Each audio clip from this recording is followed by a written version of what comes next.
Well, here's the question I'd like to propose to you today. With the coronavirus now, are you feeling any emotions maybe around being mad or sad or afraid?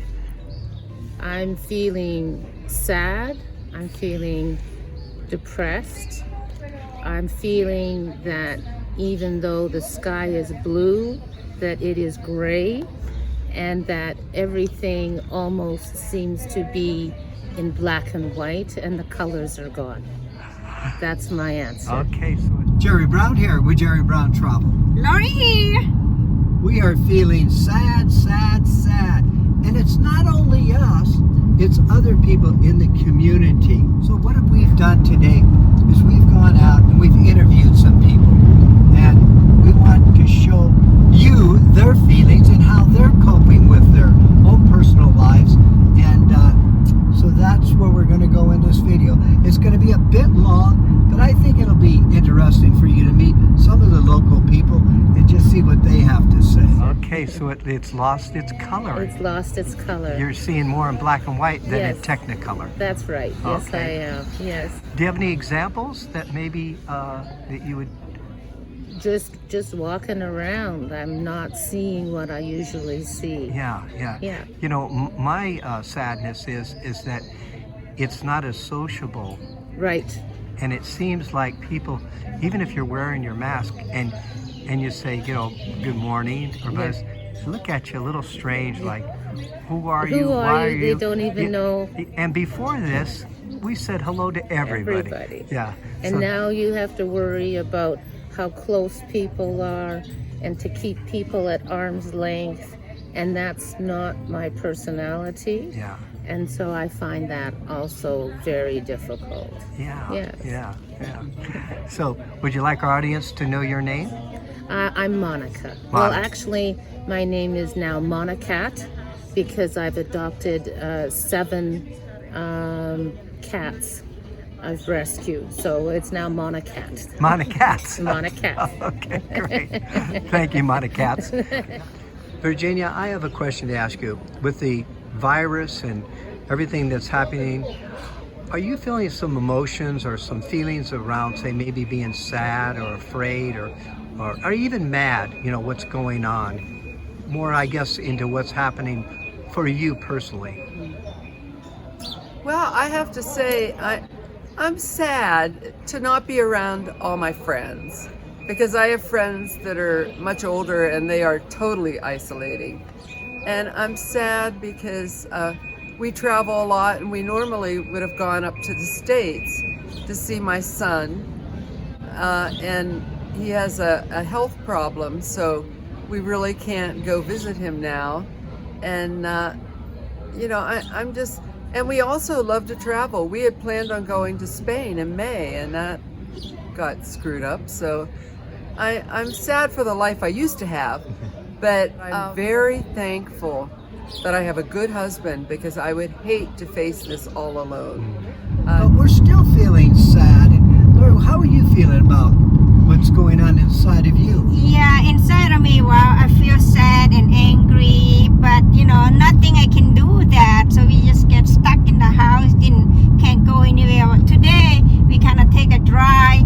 We'll see. We're just gonna stay in the car, but you know, get out a little bit of the angry and sadness out from the house. Something that just does not feel comfortable within you around this whole coronavirus epidemic that's happening now. So I guess I would say that, you know, like everybody in the world, it's been a huge adjustment. I had all kinds of travel plans right before the pandemic started that didn't happen, and I can't see my family.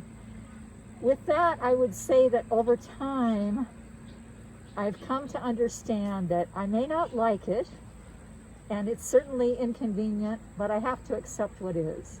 So I'm doing my best to do that every day. I've decided to use my mask as a fashion statement, so I have a mask for every outfit. And I'm just taking it one day at a time. I have to realize that I'm one of the lucky ones. I have a home, I have plenty to eat, I have a beautiful climate to live in, I have friends here. So there's a lot to be thankful for, and I just have to stick with really one day at a time. And I spend a lot of time praying for all those people who are truly suffering. Sandy, I have a question. With the coronavirus being here, have you felt any emotions around it? Some type of maybe sadness or being afraid or just maybe even being angry at it? There's a lot of emotions that come through. One thing that I have noticed is that now that we have to wear the face masks all the time, in this place where everybody's friendly and excited to be here and things to do and places to be and people to meet, all we're seeing is eyes, and they're angry. They're angry eyes, they're sad eyes, they're lonely eyes, and it's kind of disheartening to be that way. Sometimes I allow myself to be a little bit amused because the rules are and have been all along that you make sure you wash your hands all the time and don't cough at people and don't spread your germs and don't touch everything. And that sounds like my mother from years and years ago. So I don't consider this a new normal we're coming through. We're just going back to the way it was in the 50s when I was growing up, when my mother was there. And I have sadness because I can't travel or visit my family, but we'll see how it all goes through. What do you see on the outlook going ahead? Going ahead? Yeah. I'm afraid to guess. Okay. Because there's so much information on the internet, and it seems like people, I've heard people grab onto something they read on the internet, and this is what I want it to be, so that's what it's going to be, and somebody else has an opposite view. There's just, I question the information we're getting because there's so much there, and so I don't know. We plan things way in advance, and so we hold to those plans and dream that they can go on. Maybe not. I'm not going to be stupid about it. And I keep looking at the flights and thinking, maybe I can go. No, not yet. It's all or not yet, but we can all dream. Okay, great. Thanks, Sandy. Very good.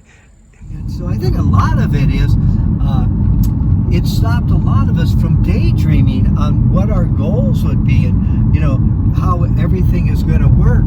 Maybe somebody is, daydreaming about buying a house or, buying a car, doing something, taking the kids, go visit Disneyland, taking them on a trip, go on a cruise, and now everything is stopped. We don't have that enjoyment of creating and daydreaming. Even if we don't go, it's fun to daydream. So Yeah. social distancing. Yes. Very important. Leah, I have a question for you. What the feelings are you going through right now? To be honest, mad, I don't feel mad, but I'm very sad because I cannot have a friend as before anymore, socialize with the other friend, going for dancing and have a breakfast and with some group. And the life is changing now, and it's not really good, but I don't know. As I said, life is changing for everybody. That is for sure. That's it. Thank you, Leah. You're Appreciate welcome. that. Yeah, Thank you for thank you. sharing your feelings. Yeah.